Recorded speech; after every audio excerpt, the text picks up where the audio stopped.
சமீப காலமாக cook with Comali stress buster show இப்போ வந்து ஸ்ட்ரெஸ்ஸில் போயிட்டு இருக்கு அப்படின்னு சொன்னால் அதுதான் நிதர்சனமான உண்மை. ஸோ மணிமேகலை ஃபேன்ஸ் இல்லை நியூட்ரல் ஃபேன்ஸ் சமீப காலமாக ஒரு வீடியோ வந்து வைரல் ஆக்கிட்டே வராங்க. ஸோ இந்த வீடியோ நம்ம ஃபர்ஸ்ட் பார்த்துருவோம். எனக்கு ஒரே சின்ன டவுட், நம்ம விஜய் டிவியோட சீனியர் ஆங்கர் நீங்க சொல்லுங்க, ஒரு ஜட்ஜஸ் வெல்கம் பண்ணும்போது எப்படி அந்த வார்த்தைகள்லாம் நீங்க யூஸ் பண்ணுவீங்க? Ladies and gentlemen, Cook with Komali season 5 ஓட the godfather of cooking legend Pratap அவர்கள். இப்படி ஒரு இன்ட்ரோடக்ஷன்லாம் நான் விஜய் டிவில பாத்திருக்கேன். ஆனா இப்போ எப்படி ஆச்சுன்னா இவங்க எல்லாம் வந்திருக்காங்க குக் அப்படின்னு எங்களை காட்டிட்டு ஷோவோட சூப்பர் ஸ்டார்ஸ் நாங்க ஆங்கர்ஸ் நீங்க அடிச்சிட்டு ஷோவோட சூப்பர் ஸ்டார்ஸ் ஆங்கர்ஸ் வந்தாச்சு. உங்களை வந்து ஜட்ஜஸ் அப்படின்றாங்க. சூப்பர் ஸ்டார்ஸ் தப்பா புரிஞ்சாங்க. இல்ல இன்னில இருந்து இந்த ஷோக்கு ஒரே ஒரு ஆங்கர் தான், அது வந்து பிரியங்கா. ஸோ இப்போ நீங்கள் பார்த்துட்டு இருக்க இந்த வீடியோ தான் சமீப காலமாக ஒரு பிரச்சனைக்கு வந்து ஒரு எப்படி சொல்ற ஸ்டார்டிங் பாயிண்டாக பார்க்கப்பட்டது. அடுத்து பிரியங்கா ஃபேன்ஸ் அவங்க சும்மா இருப்பாங்களா, அவங்களும் ஒரு வீடியோ வந்து இப்போ ட்ரெண்டாக்கி விட்டுட்டு இருக்காங்க. ஸோ அதையும் பார்த்துருவோம். மாடுக்கு பால் கறக்கும் போது நீங்க வந்து எந்தெந்த ஷோ பிரிச்சு எடுத்துக்கலாம்ன்ற வரைக்கும் நீங்க வந்து இங்க பேசிட்டு இருந்தீங்க. நான் அத பார்த்தேன். அந்த மாடு பிரியங்காவை போட்டுச்சுனா நீ சூப்பர் சிங்கர் எடுத்துக்கோ, நான் ஸ்டார் சிங்கர் எடுத்துக்கிறேன். நம்ம யாராவது ஒருத்தர் இல்ல நல்ல விஜய் டிவி ஷோ நிக்க கூடாது இல்லையா? அது எதுவுமே நிக்காது. நல்ல அளவுக்கு நான் மானோட கூட வந்து ஹோஸ்ட் பண்ணிக்கிறேன். அந்த படுவாவி பசங்க அத போடுவாங்க. அத மட்டும் தான் போட்டானுங்க. நான் அது எல்லாமே நோட்டீஸ் பண்ணிருக்கேன். நீங்க பார்த்துக்கிட்டு இருக்க இந்த ஒரு விஷயம் வந்து யார் பெருசுன்னு அடிச்சு காட்டு மொமெண்டா தான் இருக்கு. பட் இருந்தாலும் நம்ம இதை பத்தி யாருக்கு ஸ்டாண்ட் எடுத்து பேச போறோம் அப்படிங்கிறத தாண்டி ஒரு விஷயம், முக்கியமான ஒரு விஷயத்த நம்ம வந்து பேசியே ஆகணும். ஸோ வீடியோ பார்க்குறவங்க தயவு செஞ்சு முழுமையாக பாருங்க. அப்பதான் நான் சொல்ற கண்டென்ட் நான் வந்து உங்களுக்கு முழுசா கொண்டு போய் சேர்க்க முடியும் அப்படிங்கிறத நான் நம்புறேன். So welcome back to the Louis சட்டைகள். நான் ஜாய்லஸ் ஆண்டனி. இதை மறந்துடுறேன்.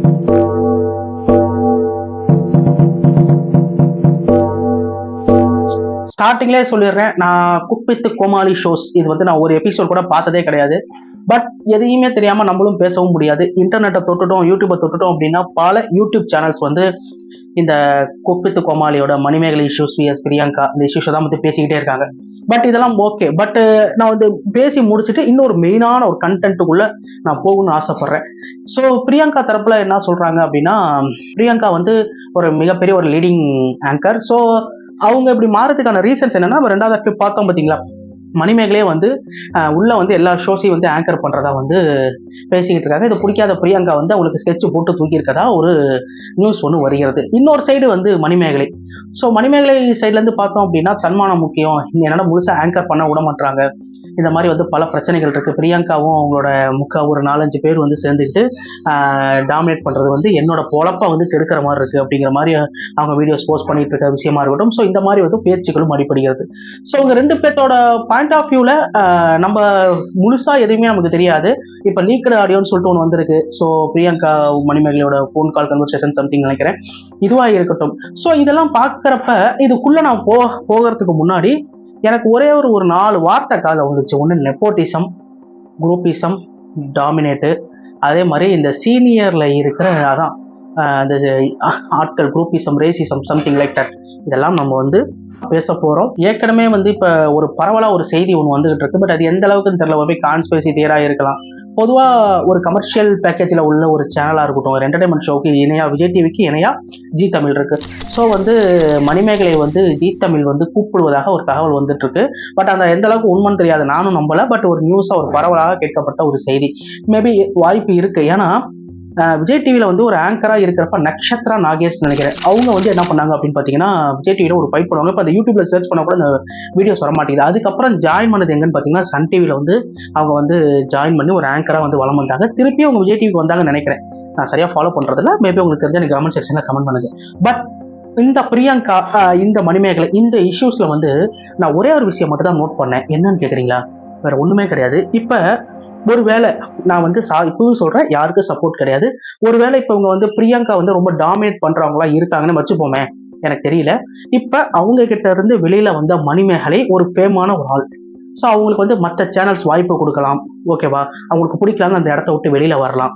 இதெல்லாம் சிக்கலே கிடையாது. இதெல்லாம் வந்து ஒரு ஃபேமான ஆட்களுக்கு இந்த டாமினேட் போர்ஷன் இருந்து வெளியில வரதா இருக்கட்டும், குரூப்பிசத்துல இருந்து வெளியில வரதா இருக்கட்டும், இல்ல இந்த ரேசிசம், இல்ல சம்திங் கேஸ்டிசம், இல்ல ஏதோ ஒண்ணு இதுல இருந்து வெளியில வரதா இருக்கட்டும், இப்ப அவங்களுக்கு ஒரு ஃபேம் இருக்கு, அதை வச்சு அவங்க தப்பிச்சுக்கிறாங்கன்னு வச்சுக்கோங்க. இதே பிரச்சனை ஒரு சாமானியனுக்கு நடந்தா அவன் என்ன பண்ணுவான்?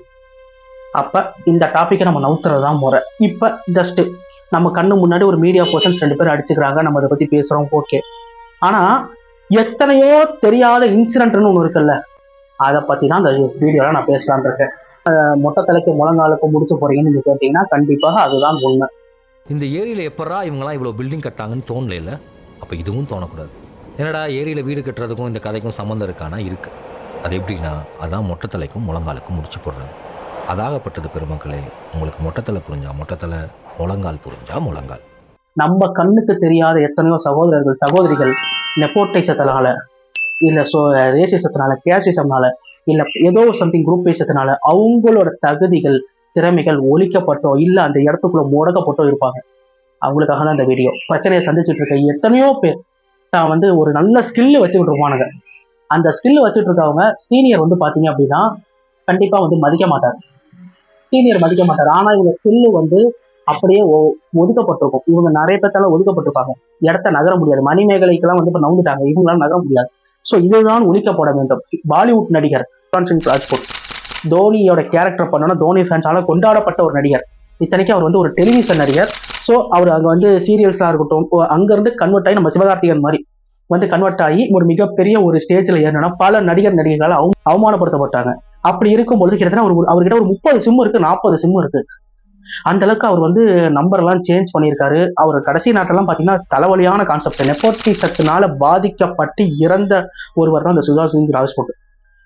இவர் எப்படி இறந்தார்? சக ஒரு நடிகராக மதிக்காம எந்த இடத்துக்கு போனாலும் இன்சல்ட், எங்க போனாலும் அவமானம், அதுல மாட்டிக்கிட்டு முடிச்சவர் தான் இந்த மாதிரி திறமையான நடிகர்கள். நெப்போட்டிசம் அப்படின்னா என்ன? எந்த குறையா இருக்கட்டும், எந்த ஒரு கல்வி குறையா இருக்கட்டும், இல்ல ஒரு மற்ற துறைகளா இருக்கட்டும், இல்ல ஒரு விளையாட்டு துறையா இருக்கட்டும், இந்த மாதிரி துறைகள்ல தன் குடும்ப தனக்கு அப்புறம் தன் குடும்பத்தை யாராவது ஒருத்தவங்க தான் டாமினேட் பண்ணணும் அந்த துறையில அப்படின்னு சொன்னதான் நெப்போட்டிசம்.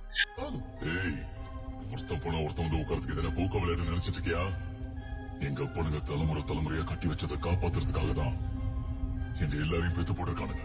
எவனோ எங்க இருந்தோ வந்து உட்கார்றத பாத்துக்கிட்டு விரல் சூப்பறதுக்கு இல்ல நெப்போட்டிசம். பட் இப்ப மணிமேகலை மாதிரி இஷ்யூஸ், அதாவது நான் இன்னமும் சொல்றேன், மணிமேகலை இஷ்யூஸ் எனக்கு ஃபுல்லா தெரியாது, ஒரு எக்ஸாம்பிளுக்காக நான் சொல்றேன். சோ அவங்கள மாதிரி ஆட்களுக்கு வந்து குரூப்பிசம் டாமினேட் பண்ற விஷயமா இருக்கட்டும், இந்த குரூப்பிசமா இருக்கட்டும், இல்ல சில ஹராஸ்மெண்டா இருக்கட்டும், சில ஒரு ஃபுல் ஃப்ரீடமா அவங்களால பண்ண முடியாத ஒரு விஷயமா இருக்கட்டும், இந்த மாதிரி ஒவ்வொரு துறைகளிலும் இருக்கிறது அப்படிங்கறத நிதர்சனமான உண்மை. கண்டிப்பா அதை விட்டு நீங்க வெளியில வரணும்னு நான் சொல்லல. கண்டிப்பா உங்க மனத்தின்மைக்கு நான் ஒரு ஸ்டோரி ஒண்ணு எடுத்துட்டு வந்திருக்கேன். அந்த ஸ்டோரியை நீங்க கேளுங்க. என்னடா குட்டி கதையெல்லாம் சொல்றேன் அப்படின்னு நீங்க சொல்லி கேட்கலாம். பட் ரீசன் இருக்கு. ஒரு குட்டி கதை ஒன்று சொல்றேன். ஒரு குட்டி கதை மட்டும் சொல்லிட்டு ஒரு குட்டி கதை ஒன்று சொல்லிட்டு ஓடி போய் கடைசியா ஒரு குட்டி ஒரு பானை செய்பவர் ஒருத்தர் இருக்காரு. அந்த பானை செய்பவர் வந்து ஒரு குளத்துக்கரையிலே வந்து குளத்துக்கு பக்கத்திலே வந்து பானை செய்பவரா இருக்காரு. அவர்கிட்ட ஒரு 10 பானை இருக்கு. அப்படி இருக்கும்போது என்ன பண்ணுவாரு, அதுல ஒரே ஒரு பானை ஓட்ட பானை. இவர் என்ன பண்ணுவாரு, ஒரு நாளைக்கு 10 பானை செஞ்சாருன்னா 9 பானையை வித்துருவாரு. மிச்சம் இருக்கிற அந்த ஒரு பானையில என்ன பண்ணுவாரு, தண்ணியை எடுத்துட்டு தன்னோட வீடு இங்க ஒரு 100 மீட்டர் இருக்கும், அந்த பானையில இருந்து தான் தண்ணி எடுத்துட்டு வீட்டுக்கு கொண்டு போவாரு. மறுநாள் வந்து அந்த பானையை தான் திருப்பி எடுத்துட்டு வருவாரு. எங்கன்னா குளத்துக்கு எடுத்துட்டு வருவாரு. திருப்பி அங்க ஒரு 9-10 பானை செஞ்சு அதை வித்துருவாரு. இப்படியே இருக்கிறப்ப அந்த உடஞ்ச பானை மட்டும் ஒரு நாள் மனம் வருந்தி கடவுள்கிட்ட வேண்டுது. எல்லாருமே மக்கள் வாங்கிக்கிறாங்க, என்னைய மட்டும் வாங்க மாட்டாங்க, நான் உடஞ்சு போயிருக்கேன் அப்படின்னு சொல்லும் பொழுது கடவுள் சொல்றாரு, நேரம் வரும், வெயிட் பண்ணு அப்படின்னு சொல்றாரு. ஒரு நாள் என்ன ஆகுது அப்படின்னு பாத்தீங்கன்னா, இந்த பானை செய்யறவர் வந்து எல்லா பானையும் வித்துட்டு இந்த உடஞ்ச பானை வழக்கம் போல குளத்துல இருந்து தண்ணி எடுத்துட்டு டெய்லி வீட்டுக்கு வந்துட்டு போறாரு. ஒரு 30 நாள் இப்படியே நடக்குது, கண்டினியூஸா அப்படியே நடந்துட்டு இருக்கு. அப்படி இருக்கும்போது ஒரு நாள் என்ன பண்றாரு, இந்த பானை செய்யறவருக்கு ஒரு விஷயம் தோணி இருக்கு. என்னன்னா, நம்ம எதுக்கு உடஞ்ச பானையை எடுத்து வந்துக்கிட்டு இனிமே வந்து நல்ல பானையை நம்ம எடுத்துக்கலாம்னு சொல்லிட்டு இந்த உடஞ்ச பானை என்ன பண்ணிட்டாரு, வீட்லயே வச்சிட்டாரு. இப்ப 10 பானை குளத்துல செஞ்சு வித்துருவாரு. ஒரு நல்ல பானையை மட்டும் தண்ணி மூண்டு வீட்டுக்கு கொண்டு வராரு. திருப்பி கடவுள்கிட்ட போய் முறையிடுது. முன்னையாவது நான் வெளியில இருந்தேன், சுதந்திரமா ஓரளவுக்காவது இருந்தேன், மத்தவங்க தான் வாங்கிட்டு போவாங்க, யாரும் வாங்க மாட்டாங்க, இப்ப அதுக்கு கூட வக்கு இல்லாம போச்சு, அப்படிங்கிறப்ப வெயிட் பண்ணு அப்படின்னு சொல்றாரு கடவுள். ஒரு நாள் என்ன ஆகுதுன்னா, அந்த பானையை கடவுள் கூப்பிட்டாரு. அந்த பானை நடக்கிற சக்தி எல்லாம் கொடுத்தாராம். அந்த பானை எட்டி பார்த்துச்சான். எட்டி பார்க்கும்பொழுது பார்த்தா ஒரு மிகப்பெரிய ஒரு தோட்டமே இருக்கும். பானைக்கு ஒரே ஆச்சரியம், எப்படா குளத்துல இருந்து நம்ம வீட்டுக்கு மிகப்பெரிய தோட்டம்னு கேட்டா கடவுள் சொன்னாராம், உன் மேல ஓட்ட நீ ஃபீல் பண்ணல, உன்ட்டு வந்த தண்ணி மூலியமா வந்ததுதான் இந்த மரங்கள் செடிகள் கொடிகள் அப்படின்னு சொல்லி கடவுள் சொன்னாராம். அப்பதான் ஒரு விஷயம் புரிஞ்சிச்சு. என்ன புரிஞ்சது, நமக்குள்ள என்ன குறை இருக்கோ அந்த குறைய பிளஸ்ஸா மாத்திரதான் கடவுள் ஸ்டைல். ஓகே, கடைசியா நம்மளையும் வந்து எமோஷனலாக, இன்ஸ்பிரேஷனாக, மோட்டிவேஷனாக பேச வச்சிட்டீங்க. சரி, coming back to the point. இப்ப எதுக்கு இவங்களை பத்தி பேசணும் அப்படிங்கிறதுல, இதுக்கு வந்து குரல் கொடுக்க இத்தனை பேர் இருக்காங்க. பட் கண்ணுக்கு தெரியாம எத்தனையோ பேர் வந்து ஸ்டில் இன்ன வரைக்கும் ஒரு சீனியர் கிட்ட வந்து மூவ் பண்ண முடியாது. அந்த சீனியர் திறமையற்றவரா மேபி இருக்கலாம், ஆனா ஈகோ கிளாஸ்னால இல்ல பல வருஷமா அங்கேயே உட்காந்து குப்பை ஓட்டிட்டு இருப்பாரு, நம்ம சொன்னா கேட்க மாட்டாரு. ஸோ அவங்களுக்கு ஊக்கப்படுத்தும் விதமாக தான் இந்த வீடியோ நான் மேக் பண்ணணும்னு நான் நினைச்சேன். ஸோ குக் வித் கோமாளியில வந்து பிரியங்காவா இருக்கட்டும் இல்ல மணிமேகலையா இருக்கட்டும், மணிமேகலை பாத்தீங்கன்னா நம்ம தான் நம்ம ஹோஸ்ட் பண்ணணும், அவங்க சன் மியூசிக் ஒர்க் பண்றாங்க பேபி, அது ஏதோ ஒரு கிளாஸ் ஆயிருக்கலாம். ஏன்னா பிரியங்கா வந்து பல வருஷமா இருக்கிறப்ப அவங்க பாயிண்ட் ஆஃப் வியூல எப்படி இருந்திருக்கும் அப்படின்னா, இது இப்படியே விட்டோம்னா எப்படி சொல்றது, அவங்களுக்கு ஆங்கர் மட்டும் தான் தெரியும். சோ அவங்களோட பாயிண்ட் ஆஃப் வியூல வந்து இவனா நமக்கு ரூட் ஸ்கெட்ச் போற மாதிரி இருக்கு அப்படின்னு சொல்லிட்டு ஒரு வகையில பிரியங்கா யோசிச்சதா பிரியங்கா தரப்பு சொல்றாங்க. மணிமேகலை என்ன சொல்றாங்கன்னா, நான் புதுசா ஒருத்தவங்க காலை வைக்க கூடாதா, யாராவது வந்தா இப்பதான் விரட்டுவீங்க அப்படின்னு சொல்லிட்டு இவங்களோட பாயிண்ட் ஆஃப் வியூ வந்து இருக்குது. சோ இதெல்லாம் பார்க்கும்போது நான் வெறுத்த ஒரு விஷயம், இந்த ஒரு விஷயத்துக்கு அப்படின்னா கண்ணுக்கு தெரியாத எத்தனையோ விஷயங்கள் எல்லையை தாண்டிலாம் நடந்துகிட்டு இருக்கு. அதுதான் என்ன இங்க வந்து நெப்போட்டிசம்னு சொல்லுவோம், குரூப்பிசம்னு சொல்லுவோம், வெளியிலன்னு எடுத்துக்கிட்டாலே ரேசிசம் பிரச்சனை இருக்கு. இந்த நாடு கீழே, இந்த நாடு மேல, நம்ம இந்தியாவே வந்து கீழே தான் பாக்குற ஒரு கூட்டமே இருக்கு வெளியில.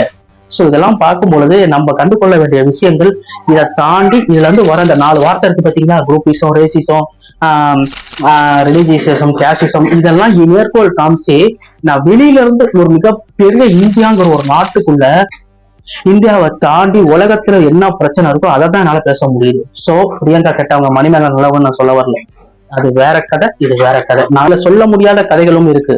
என் ஃப்ரெண்டு, என்னோட ஃப்ரெண்டு தான், நான் எப்படின்னா அந்த அளவுக்கு நான் பேசினதுல, பட் நான் ஃப்ரெண்டுன்னு சொல்றதுக்கு நான் கடமைப்பட்டிருக்கேன். ஒரு இடத்துல போய் ஒர்க் பண்றாங்க, எங்கன்னா பெங்களூர்ல ஒர்க் பண்றாங்க.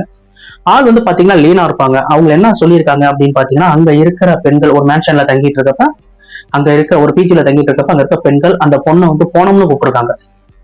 சோ பாடி ஷேமிங்கும் தப்பு தான், ஹராஸ்மெண்ட் தப்பு தான். அங்க 4 பேர் கன்னடா பேசியிருக்காங்க, தமிழ்ல அந்த பொண்ணு பேசினா வந்து அதை ஒரு மாதிரி டாமினேட் பண்ணி அந்த பொண்ணு கிட்டத்தட்ட வந்து ஒரு மாதிரி ஆகி அப்நார்மல் ஆகி ஹாஸ்பிட்டல் அட்மிட் ஆகிற ஒரு ஸ்டேஜுக்கு வந்துச்சு. அதே மாதிரி இப்ப கல்கத்தா டாக்டர் இஷ்யூஸ் பேசிட்டு இருக்கோம்ல, இதுக்கு நான் ஸ்கூல் படிக்கிறப்பே ஒரு இஷ்யூஸ் கேள்விப்பட்டேன்.